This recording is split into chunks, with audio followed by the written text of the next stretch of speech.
Nah, materi yang pertama yang akan dibahas mengenai lingkungan pelaporan keuangan. Jadi, seperti yang kita tahu bahwa laporan keuangan itu merupakan hal yang paling penting dalam proses pelaporan keuangan.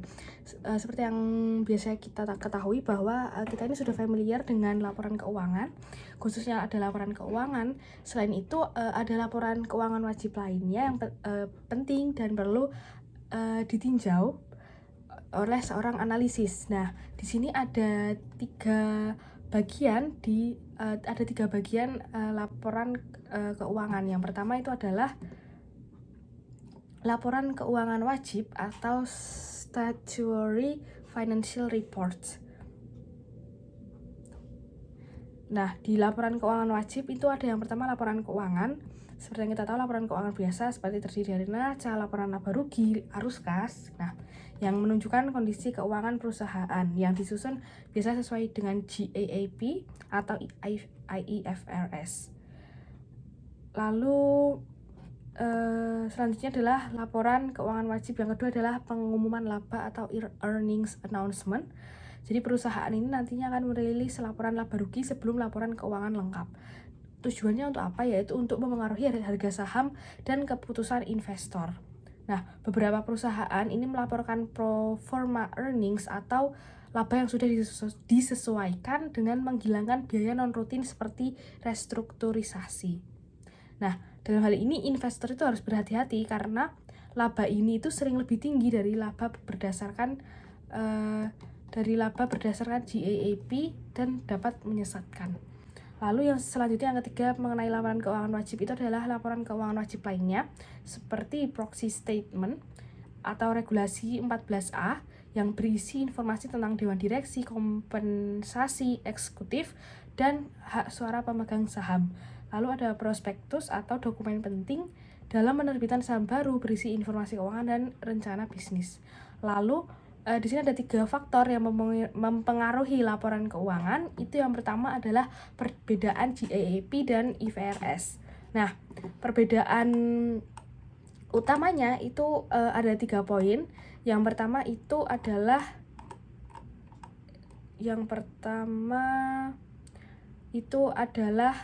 GAAP ini lebih terperinci dan kaku dibandingkan dengan IFRS yang lebih fleksibel. Lalu perbedaan dalam metode pencatatan pendapatan, amortisasi, dan valuasi aset. Lalu sedang ada upaya untuk menyatukan GAAP dan IFRS ini lebih konsisten di seluruh dunia. Lalu yang kedua adalah pengaruh manajemen terhadap laporan keuangan. Nah, manajemen ini memiliki kendali atas penyusunan laporan keuangan sehingga mereka dapat memilih metode akuntansi yang mempengaruhi laba yang dilaporkan. Lalu yang terakhir adalah pengawasan dan penegakan aturan. Seperti auditor eksternal, perusahaan ini wajib diaudit oleh firma akuntansi independen seperti PwC, Deloitte, EY, KPMG gitu. Nah, lalu yang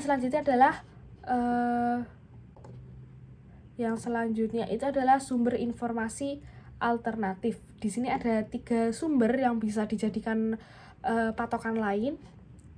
Yang pertama itu adalah berita ekonomi dan industri.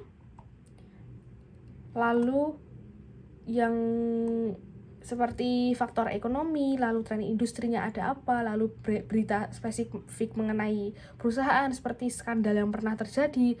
Lalu poin yang kedua adalah mengenai pengungkapan sukarela atau voluntary disclosures, yang artinya itu adalah perusahaan ini seringkali memberikan perkiraan laba dan pembaruan strategis yang tidak diwajibkan secara hukum. Ini bisa jadi memberikan informasi tambahan, tetapi juga bisa berpotensi bias untuk menarik investor.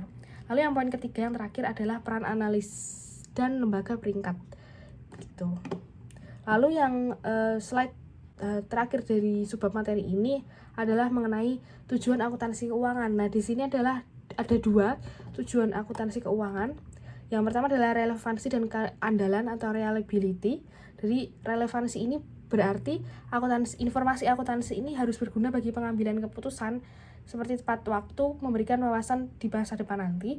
Lalu keandalan, jadi informasi ini yang diberikan itu harus akurat, dapat diverifikasi dan dapat dan bebas dari bias. Lalu yang poin kedua adalah keseimbangan antara relevansi dan keandalan. Nah, contohnya seperti perkiraan laba lebih relevan tetapi belum tentu andal gitu. Jadi solusinya apa? Investor ini harus menggunakan kombinasi laporan keuangan dan sumber informasi alternatif untuk analisis yang lebih lengkap dan mendalam. Nah, kesimpulan dari subbab materi ini itu adalah yang pertama, laporan keuangan ini sangat penting bagi investor, kreditor, lalu pemegang saham yang nantinya bisa memahami kinerja perusahaan dan bisa memutuskan apa yang harus mereka lakukan di kedepannya. Lalu adalah yang kedua itu adalah ada berbagai hal atau berbagai faktor yang bisa mempengaruhi laporan keuangan seperti standar akuntansi, tadi IFRS atau GAAP. Lalu yang poin kedua adalah keputusan manajemen, lalu mekanisme pengawasan, lalu ada sumber alternatif yang bisa digunakan selain laporan keuangan seperti analisis pasar, lalu berita industri gitu, yang nantinya bisa memberikan informasi tambahan atau wawasan tambahan. Nah, yang terakhir adalah tujuan utama dari akuntansi keuangan ini adalah untuk bisa memberikan informasi yang lebih transparan, akurat, relevan yang bisa nantinya membantu dalam mengambil keputusan keuangan atau keputusan bisnis. Selanjutnya, materi selanjutnya akan dijelaskan oleh teman saya. Oke, selanjutnya adalah sifat dan tujuan akuntansi keuangan. Yang dimana di sini saya membagi menjadi 3 poin, kualitas, prinsip, konvensi yang diinginkan. Nah, hal-hal inilah akan menjadi dasar dari akuntansi keuangan. Kita langsung masuk aja. Yang pertama tadi adalah kualitas. Di sini itu akuntansi itu kan sebagai sebuah sistem tentu memiliki standar ataupun memiliki ekspektasi tertentu, yang dimana accounting itu harus memiliki kualitas. Nah, dalam hal ini kualitas yang dibutuhkan yang pertama adalah relevansi. Bahwasanya informasi akuntansi itu harus dapat mempengaruhi keputusan sehingga ketepatan waktu itu menjadi sangat penting. Seperti dalam laporan keuangan triwulan.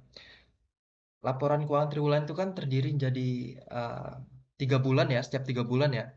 Nah, hal itu dilakukan agar informasinya itu terus update dalam 3 bulan, sehingga informasi yang kita butuhkan itu dekat dengan kita, dekat dengan kenyataan, relevan gitu ya.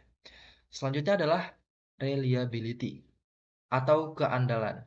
Nah, informasi itu harus dapat diverifikasi, maaf, atau artiannya itu dapat dikonfirmasi, mencerminkan kebenaran, dan netral, jujur ataupun tidak bias. Selanjutnya, prinsip penting dalam akuntansi. Nah, prinsip penting dalam akuntansi itu apa sih? Itu adalah sebuah prinsip yang dimana akuntansi itu harus memiliki kualitas yang tadi sudah saya sebutkan, sehingga informasinya itu menjadi dasar prinsip akunting. Nah, analisis keuangan yang efektif itu memerlukan pemahaman tentang prinsip pengukuran aset, liabilitas, ekuitas, pendapatan, beban, keuntungan, dan kerugian. Selanjutnya adalah prinsip penting akuntansi, yang dimana di sini ada menjadi 4 poin. Yang pertama adalah akuntansi akrual. Nah, akuntansi akrual ini maksudnya adalah apabila ada sebuah transaksi atau contoh pendapatan deh, itu pendapatan itu langsung diakui saat diperoleh saat itu juga. Dan beban saat terjadi itu juga harus diakui saat terjadi itu juga. Terlepas dari penerimaan atau pembayaran kas. Nah, jadi misalnya kalau utang itu kan nggak langsung dibayar ya. Utang itu kan butuh waktu, jangka waktu untuk dilunasin. Tapi kita sebagai accounting itu harus sudah mengakuinya sejak awal transaksi itu terjadi. Kemudian yang kedua adalah biaya historis dan nilai wajar. Kalau kita mengingat akuntansi tradisional, akuntansi yang dulu, itu biasanya kan menggunakan biaya historis ya, yaitu nilainya itu dari transaksi masa lalu atau biaya yang sudah terjadi pada saat kita melakukan transaksi dulunya gitu. Nah, namun standar akuntansi yang terbaru itu beralih ke nilai wajar, yaitu estimasi nilai ekonomi saat ini, terutama untuk aset, keuangan, dan liabilitas gitu. Selanjutnya adalah materialitas. Nah, informasi itu dianggap material jika kelalaian atau kesalahan dalam penyajiannya itu dapat mempengaruhi keputusan pengguna. Jadi nggak ada kriteria tetap ya. Sehingga terkadang digunakan untuk menghindari pengungkapan yang tidak penting. Selanjutnya itu adalah konservatisme. Nah, maksudnya apa? Jadi accounting ini kan mengandung prinsip kehati-hatian ya. Karena memang pada dasarnya informasi accounting itu harus perfect.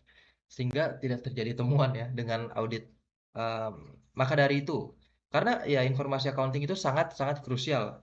Itu bisa itu informasi accounting akan digunakan oleh banyak pihak, yang dimana pihak internal perusahaan, eksternal perusahaan, bahkan eh, kompetitor pun kompetitor sekalipun membutuhkan informasi dari kita gitu. Sehingga informasi yang disampaikan oleh accounting dalam hal ini berupa laporan keuangan itu keseluruhannya harus perfect. Maka dari itu diperlukanlah sebuah konservatisme atau prinsip kehati-hatian. Next selanjutnya adalah relevansi dan keterbatasan akuntansi. Tentu, akuntansi merupakan sebuah sistem dan tidak ada sistem yang sempurna di zaman ini. Maka dari itu, akuntansi tentu memiliki keterbatasan dalam penerapannya. Namun, akuntansi tetap menjadi sistem utama untuk mencatat dan menganalisis aktivitas bisnis. Contohnya, pada harga saham. Akuntansi itu kan memiliki hubungan yang sangat erat ya dengan penganalisan saham-saham gitu. Nah, data akuntansi, terutama mungkin terkait dengan laba dan nilai buku, itu dapat menjelaskan 50-75% pergerakan harga saham. Meskipun ya banyak faktor dari lain juga sih yang mempengaruhi, tapi setidaknya accounting sudah bisa uh, mengcover sebagian besar dari informasi yang kita butuhkan gitu. Selanjutnya adalah kebatasan laporan keuangan. Nah, laporan keuangan itu juga sifatnya biasanya periodik ya, dalam artian itu tidak selalu setiap hari dikeluarkan laporan itu. Jadi pada saat-saat tertentu saja, seperti mungkin triwulan atau bahkan tahunan. Maka dari itu yang pertama adalah ketepatan waktu di accounting itu cukup gimana ya? Karena kan antara jarak dengan kita transaksi dengan laporan keuangan itu cukup jauh, sehingga ada gap antara waktu di mana kita melakukan transaksi dan kapan laporannya itu bisa keluar. Yang kedua adalah frekuensi. Nah, maksud dalam frekuensi ini adalah informasi alternatif itu tersedia kapan aja sesuai dengan kebutuhan kan. Sedangkan laporan keuangan itu kita hanya bisa dapatkan paling cepat mungkin kuartal gitu dalam 3 tahun. Selanjutnya adalah keterlambatan proyeksi. Terlambatan proyeksi. Itu maksudnya apa?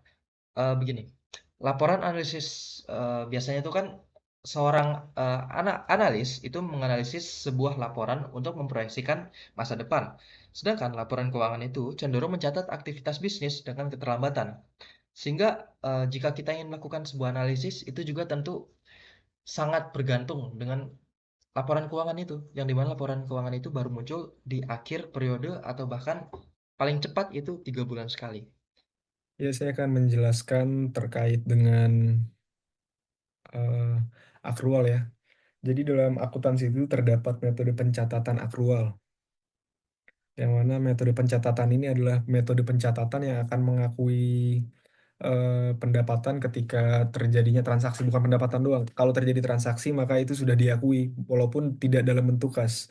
Sedangkan kalau ada metode pencatatan lain namanya kas basis. Kas basis adalah metode pencatatan yang hanya mengakui transaksi ketika ada kas masuk atau kas keluar.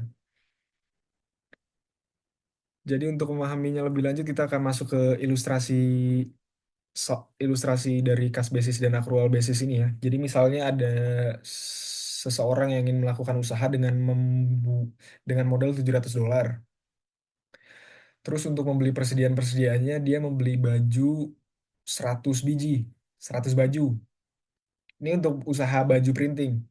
Membeli baju 100 dengan harga per bajunya itu untuk persediaannya itu $5 per baju. Jadi didapatkanlah kalau dari accrual dari kas basis maka ada kas keluar itu $500 dari pembelian baju. Lalu untuk screen purchase-nya itu $100. Dapatkanlah dicatat $100 karena uangnya keluar kas 100. Lalu untuk printing charge-nya $75. Maksud printing charge di sini adalah $0,75 per bajunya. Jadi 0,75 kali 100. 70. Jadi ada pembayaran kas keluar $75. Lalu ketika saya membuka usaha tersebut, saya mendapatkan pesanan baju sebanyak 50 baju. Yang mana 50 baju ini dibayarkan 25 secara kas, 25 baju secara kas, 25 baju secara kredit. Kalau dalam metode kas basis, yang dicatat itu yang 25 bajunya saja, 25 baju yang dibayarkan secara kas. Dan saya menjual bajunya itu seharga $10 per baju. Sehingga didapatkanlah penjualannya itu 25 baju dikali $10, didapatkan $250. Di laporan arus kas ini didapatkan ternyata ada kerugian $425 karena dari kegiatan usaha yang terjadi kas yang keluar itu lebih banyak dibandingkan kas yang masuk, sehingga didapatkanlah eh, kas keluarnya sebanyak 425 dibandingkan kas masuknya. Secara modal kita juga mengalami penurunan modal karena yang diakui tidak keseluruhannya, dan pembiayaannya tadi, bebannya tadi sudah diakui di awal. Jadi $700 dari modal tadi itu mengalami penurunan karena ada kas yang keluar tadi 700 dikurangin 425 kas keluar tadi, didapatkanlah ekuitasnya kas yang aset yang kita miliki itu 275, ekuitas yang kita miliki 275. Sedangkan kalau di accrual basis penjualannya sudah diakui keseluruhannya meskipun ada penjualan yang dibayarkan secara kredit oleh konsumen. Sehingga yang diakui sebagai pendapatan itu adalah 50 baju, 50 bajunya yang sudah dipesan tadi. Membeli terjual 50 baju dengan harga $10, harga jualnya $10, jadi didapatkanlah pendapatannya sebanyak $500. Untuk pengeluarannya, kalau tadi kas basis eh, pengeluarannya itu yang langsung, kalau kas keluar langsung diakui sebagai pengeluaran, sebagai biaya. Kalau si accrual basis ini hanya mengakui pengeluaran ketika terjadi pendapatan. Jadi pengeluaran yang dikeluarkan untuk membeli persediaan tadi itu baru diakui ketika persediaan tersebut terjual. Sehingga yang ada di laba rugi itu adalah 50 baju yang terjual tadi. 50 baju yang terjual tadi kan 50 baju dikali harga per bajunya $5. Jadi ada beban $250. Terus depresiasi screennya itu tadi ada $100 kan. Karena bajunya terjual setengah berarti sisa 50 berarti bebannya $50. Lalu ada printing charge-nya yang mana per bajunya $0,75. Karena yang terjual 50 baju berarti 50 kali 0,75 didapatkan printing charge-nya 37,5. Sehingga expense-nya itu totalnya 37,5. Kalau tadi di arus kas itu tercatatnya $425 keluar, kasnya keluar, mengalami kerugian 425, terlihat merugikan di sisi kas basis. Kalau di accrual basis ternyata mendapatkan keuntungan sebanyak $162,5. Jadi secara keseluruhan yang terjadi di sebuah perusahaan ini, semuanya tercatat lebih lengkap dari orang yang utang itu sudah dicatat sehingga didapatkan 162,5, dan kerugian belum dicatat karena barangnya masih ada di kita. Jadi kenapa itu sebagai expense kalau barangnya masih ada? Dan untuk menghitung expense ini yang dipakai adalah harga belinya, harga harga kita untuk membayarkan modalnya. Tapi kalau di pendapatannya didapatkan dari harga jualnya tadi, cukup beralasan untuk mencatat seperti itu. Jadi John Maynard Keynes juga mengatakan in the long run we are all dead. Dalam jangka panjang kita semua akan mati. Meskipun pada awalnya, meskipun sebenarnya bukan pada, meskipun sebenarnya kas basis ini terlihat merugikan, tapi sebenarnya segala yang terjadi kan sama-sama aja nih. Cuma pada saat ini, pada saat itu terjadi, pada saat transaksi terjadi, yang terlihat menguntungkan yang ini, yang kas basis, yang accrual basis. Sehingga yang akan dipakai oleh analis ini akan lebih terlihat secara menyeluruh, secara lengkapnya di accrual basis dibandingkan cash basis. Jadi pendapatan informasi yang didapatkan dari laporan keuangan dengan menggunakan metode pencatatan accrual basis akan lebih menyeluruh dibandingkan cash basis. Secara fundamental, accrual basis ini terbagi menjadi dua prinsip. Ada dua prinsip fundamental dari accrual, yaitu ada pengakuan pendapatan dan mencocokkan biaya, matching expense, dan recognition revenue. Pengakuan pendapatan ini didalilkan bahwa pendapatan akan diakui ketika barang telah dikirim. Kebanyakan perusahaan itu melakukan seperti itu. Pendapatannya sudah diakui ketika barangnya sudah dikirim, walaupun uangnya belum diterima, kasnya belum diterima, tapi barangnya sudah dikirim, sudah terjadi transaksi, maka sudah dicatat sebagai pendapatan. Ada juga perusahaan yang sudah mencatat pendapatan meskipun barangnya baru disiapkan, tapi kan sudah sudah ada transaksi di situ, ada orang yang mesen. Meskipun barangnya baru disiapkan tapi sudah diakui sebagai pendapatan. Itu prinsip fundamental accrual yang pertama. Yang kedua adalah pencocokan biaya atau matching expenses, yang mana bermaksud untuk mengatakan bahwa kalau menggunakan accrual basis, eh, biaya akan diakui sebagai biaya ketika sudah ada pendapatan yang dihasilkan dari pengeluaran biaya sebelumnya. Biaya keluar diakui ketika pendapatan masuk. Maksudnya adalah ketika contohnya kayak tadi aja tuh, biaya yang diakui sebagai biaya tadi baru diakui sebagai biaya ketika sudah ada penjualan terhadap biaya yang dikeluarkan sebelumnya untuk mendapatkan persediaan. Sedangkan biaya keseluruhannya yang belum terjual tadi belum diakui sebagai biaya, tapi diakui sebagai persediaan.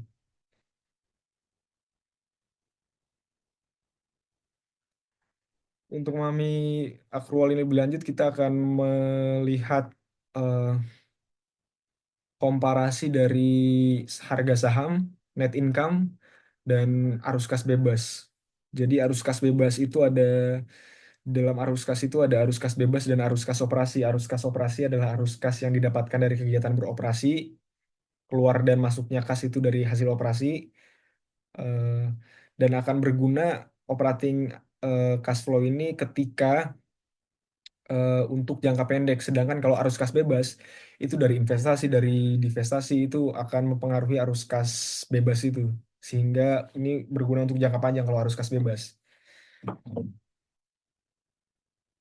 Kalau kita lihat di sini ada dua perusahaan yaitu Walmart dan Kmart dari tahun 1989 sampai tahun 1998. Wah, keren. Jadi dapat kita lihat bahwa di sini arus kas bebasnya terlihat mengalami kerugian di Walmart. Terlihat dari tahun 1990 sampai 1996 itu arus kas bebasnya itu negatif. Jadi terlihat seperti pengeluarannya lebih banyak daripada pendapatannya. Padahal sebenarnya kalau kita lihat secara menyeluruh dari stok price dan net income-nya, itu ternyata dia bertingkat terus tuh, terus bertambah. Karena sebenarnya arus kas bebas ini, kas yang keluar ini dikeluarkan untuk membeli aset yang akan berfungsi sebagai generator dari kas, generator dari keuntungan. Karena aset yang dibeli ada di aset yang dibeli dengan mengeluarkan kas dilakukan untuk mendapatkan aset yang dapat menghasilkan kas. Sehingga sebenarnya dia mengalami dia melakukan investasi yang akan mengalami keuntungan di Walmart.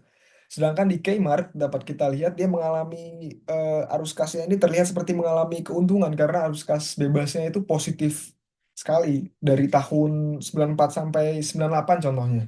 Dia terlihat mengalami keuntungan di situ karena ada arus kas masuknya, jadi free cash flow-nya itu di situ terlihat seperti positif. Padahal sebenarnya yang terjadi adalah dia menjual aset-asetnya sehingga ada arus kas yang masuk. Sehingga kalau kita lihat efeknya terhadap net income dan stock price, dia terlihat menurun dari waktu ke waktu.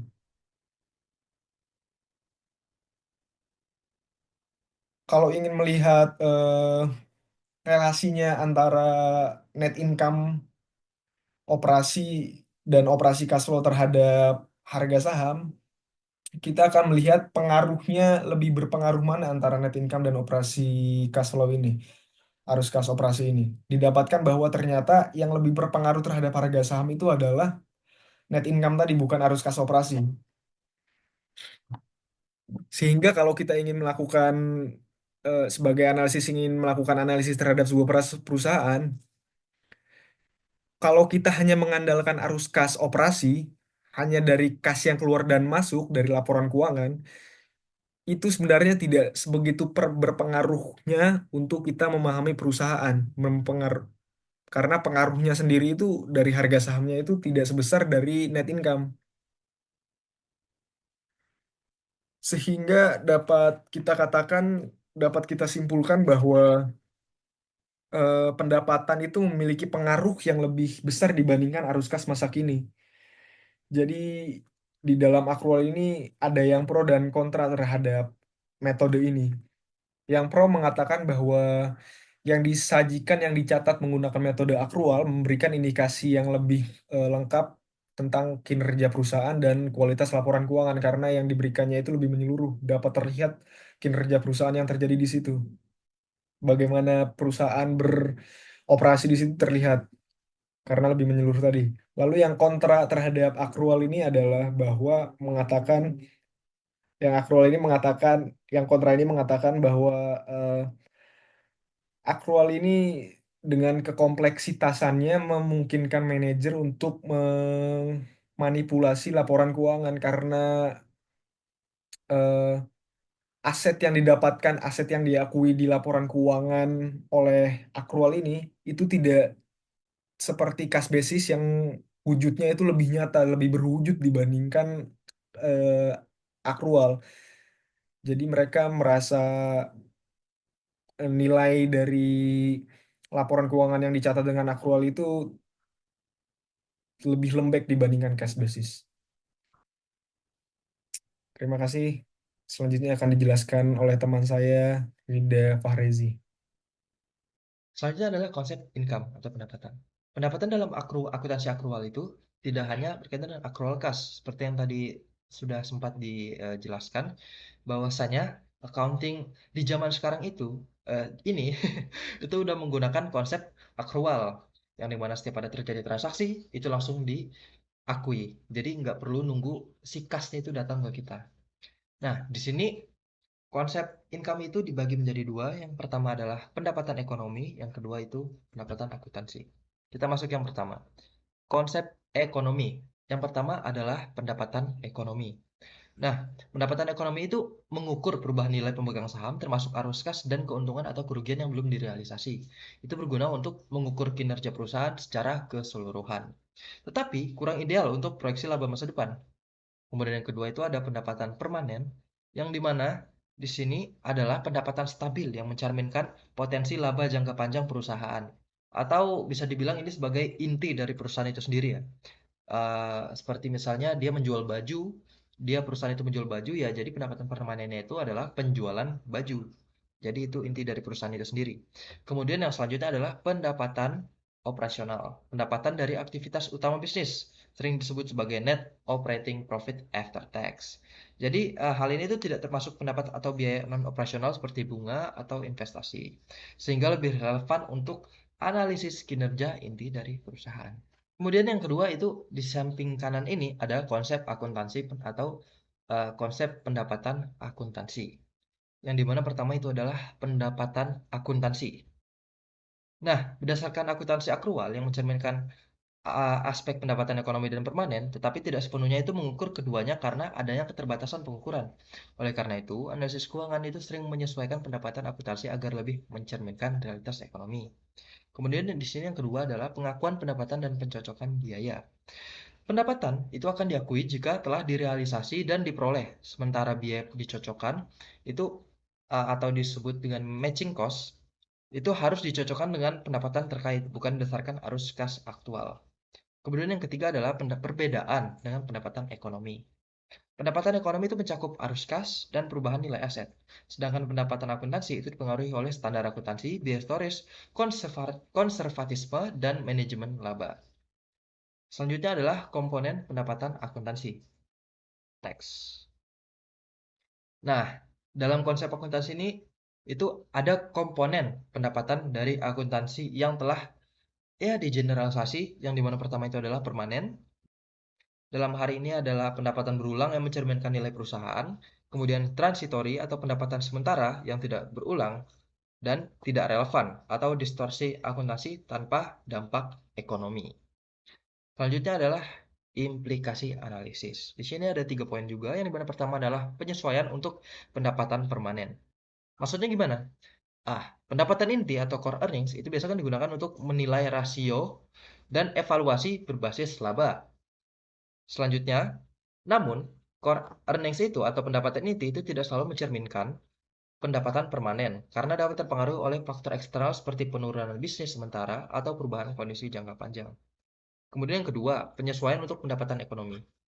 Nah, dalam pendapatan ekonomi ini kita harus menghitung perubahan total kekayaan pemegang saham, mencakup semua komponen pendapatan baik yang berulang maupun yang tidak.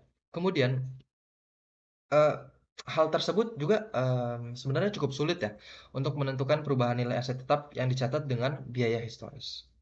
Kemudian selanjutnya adalah penyesuaian untuk pendapatan operasional. Berfokus pada pendapatan dari aktivitas operasional tanpa mempertimbangkan apakah pendapatan itu berulang atau tidak. Dan berbeda dari pendapatan permanen yang lebih menyoroti keberlanjutan laba perusahaan. Nah, menentukan pendapatan permanen itu membutuhkan pemisahan komponen transitori dari laba akuntansi seperti menghilangkan keuntungan dari penjualan aset besar. Hal tersebut tentu akan membantu dalam memprediksi daya tahan laba perusahaan di masa depan. Dan itu tadi adalah konsep akuntansi atau konsep pendapatan akuntansi. Untuk selanjutnya saya akan menjelaskan mengenai fair value accounting. Selama lebih dari 400 tahun sendiri, akuntansi keuangan yaitu mengadopsi model biaya historis. Namun, dalam kurun waktu 20 tahun terakhir, secara selektif yaitu menggunakan fair value accounting. Terdapat perbedaan dalam penerapan model biaya historis dan juga fair value accounting.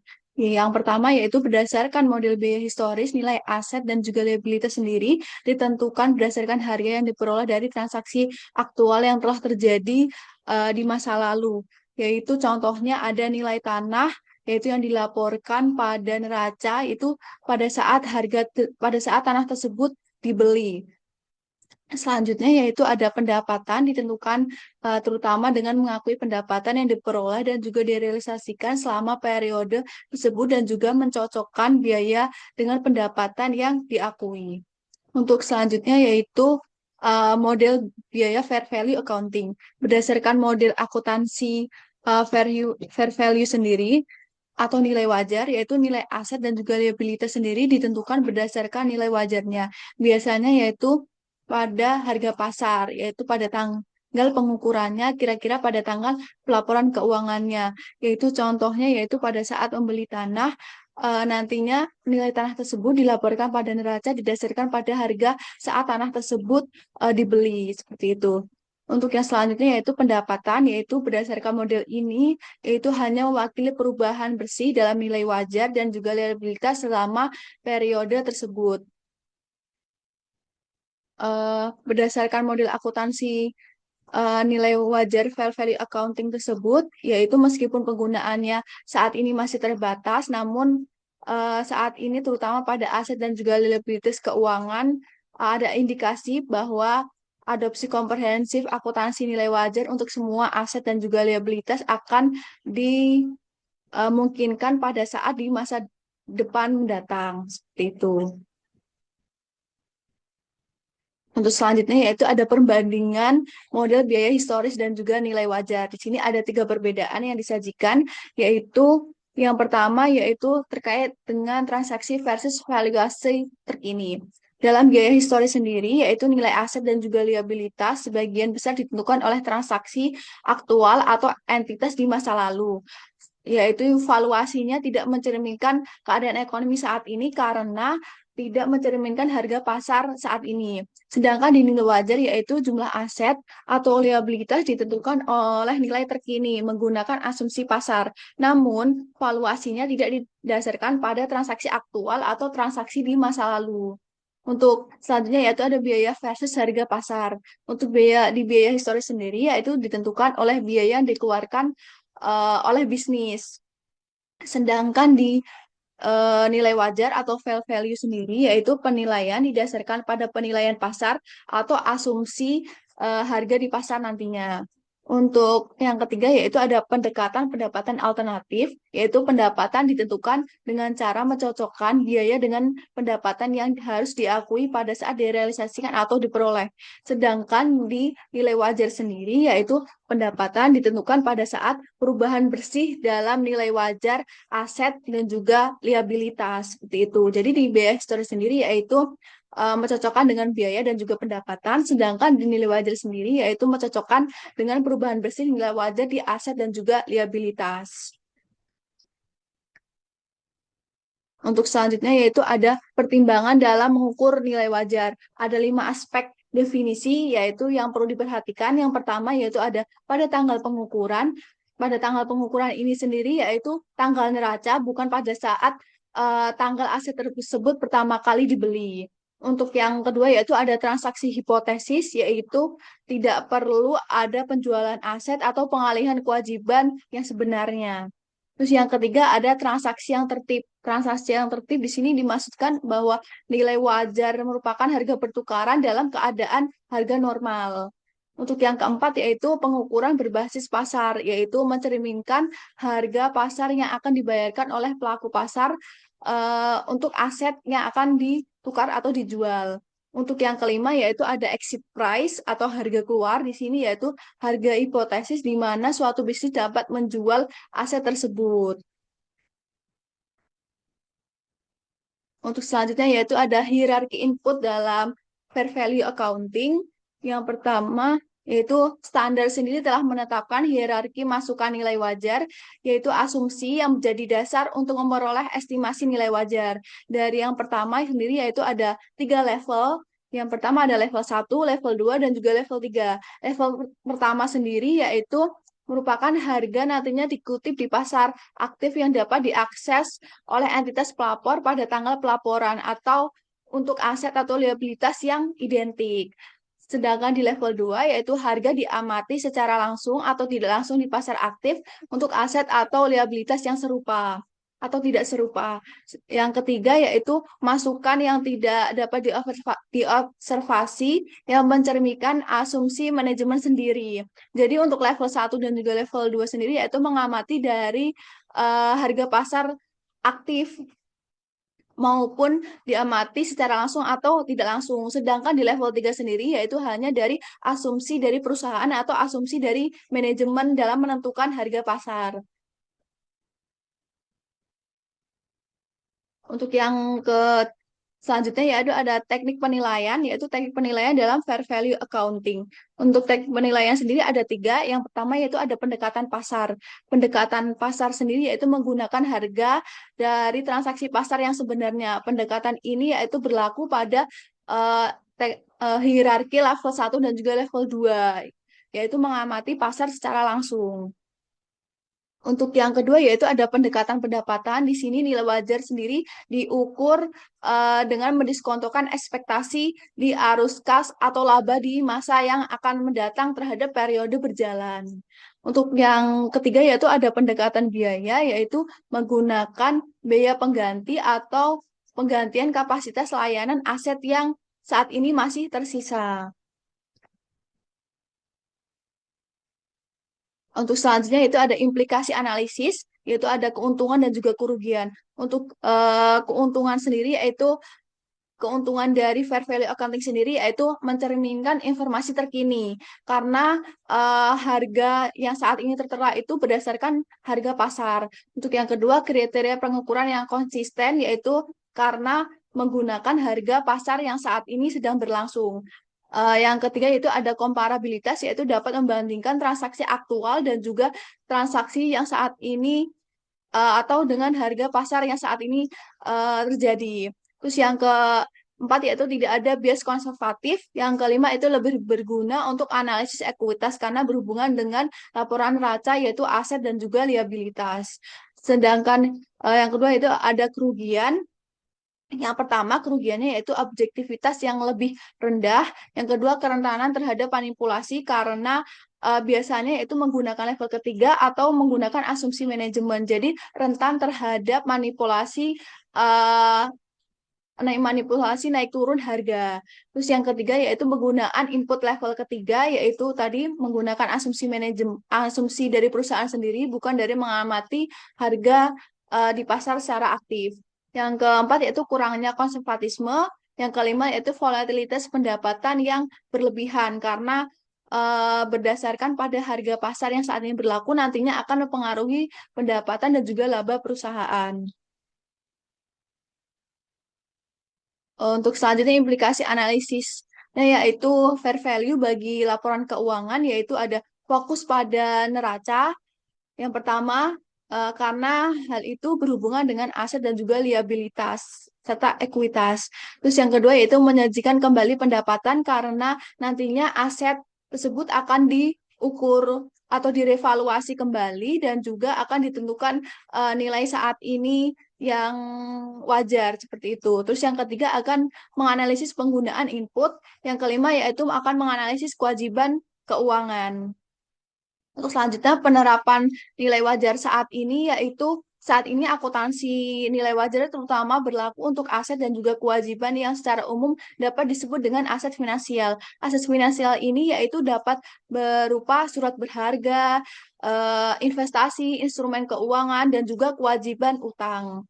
Untuk selanjutnya, aset dan juga kewajiban yang berkaitan dengan pensiun atau manfaat dari pasca pensiun nantinya akan diukur berdasarkan nilai wajar atau fair value seperti itu. Selanjutnya kita masuk ke analisis laporan keuangan. Jadi analisis laporan keuangan itu adalah proses menilai sejauh mana angka-angka akuntansi mencerminkan realitas ekonomi perusahaan yang mencakup evaluasi risiko akuntansi, kualitas laba, estimasi daya penghasilan, serta penyusunan laporan keuangan yang untuk mencerminkan kondisi ekonomi secara lebih akurat. Nah, analisis akuntansi sendiri adalah proses yang digunakan oleh seorang analis untuk mengidentifikasi dan menilai distorsi akuntansi dalam laporan keuangan perusahaan. Itu juga mencakup penyesuaian yang diperlukan terhadap laporan keuangan untuk mengurangi distorsi dan membuat laporan yang dapat diterima untuk melakukan analisis keuangan. Nah, pada bagian ini nantinya kita akan banyak membahas dan menjelaskan tentang perlunya analisis akuntansi, termasuk mengidentifikasi sumber distorsi akuntansi. Kemudian nanti kita akan membahas tentang bagaimana itu manajemen laba, motivasi dan strateginya, serta implikasinya terhadap analisis. Nah, nanti di sini kita juga akan membahas tentang metode dan juga proses analisis akuntansi. Oke. Di sini kita akan membahas tentang distorsi akuntansi. Jadi distorsi akuntansi sendiri adalah perbedaan antara laporan keuangan dan realitas bisnis yang dapat timbul karena standar akuntansi, kesalahan estimasi, juga perbedaan antara relevansi dan juga keandalan informasi. Nah, distorsi akuntansi ini seperti yang sudah dijelaskan tadi itu bisa terjadi ketika laporan keuangan itu menyimpang dari realitas ekonomi perusahaan. Penyebabnya tuh ada 3. Yang pertama itu standar akuntansi yang kurang relevan.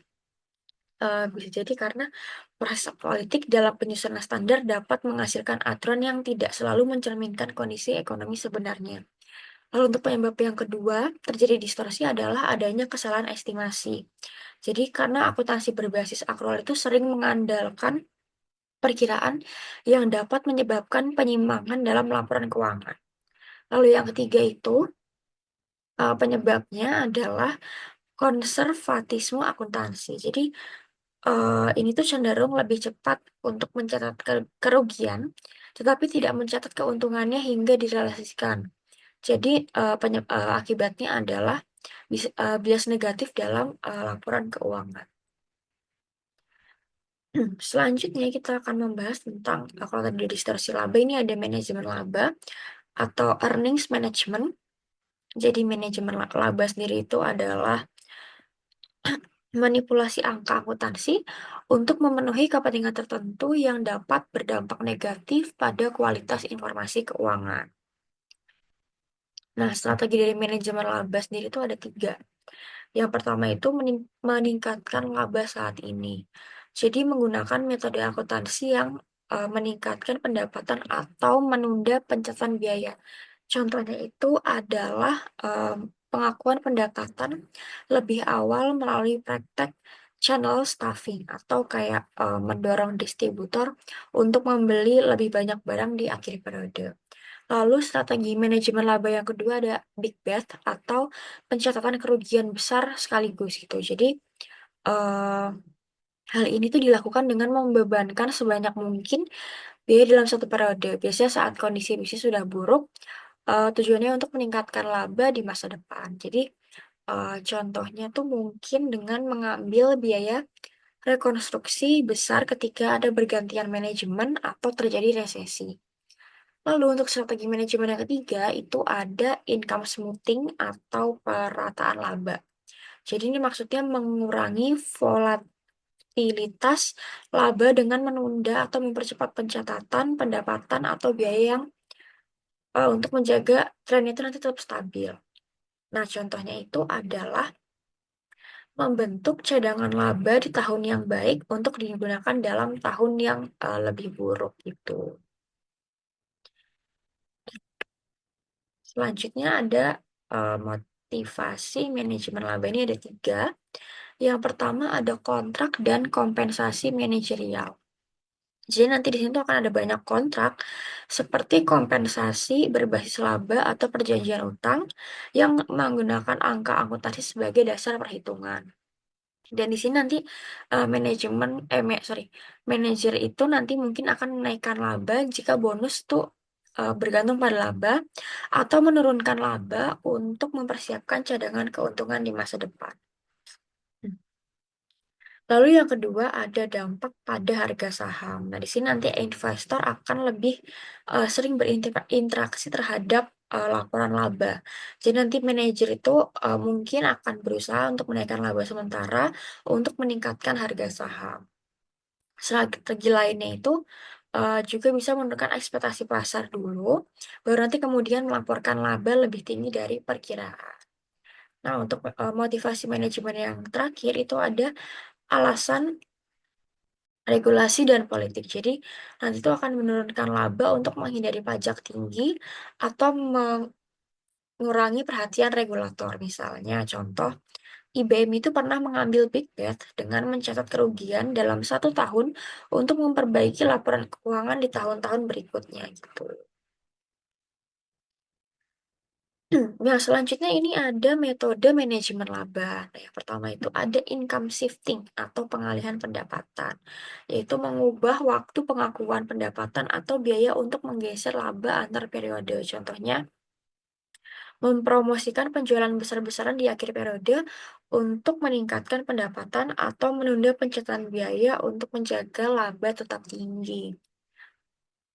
Tuh, lalu selanjutnya ada classificatory earnings management atau manajemen klasifikasi laba, yaitu memindahkan beban ke bagian laporan laba rugi yang kurang diperhatikan oleh analis atau investor. Contohnya, mengklasifikasikan biaya sebagai one-time charge atau beban satu kali untuk menyelesaikan analisis profitabilitas perusahaan gitu.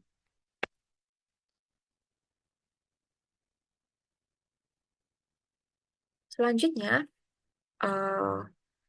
implikasi manajemen laba bagi analisis keuangan. Karena manajemen laba itu dapat menghamburkan kondisi keuangan perusahaan, maka penting bagi seorang analis itu untuk melakukan evaluasi yang mendalam.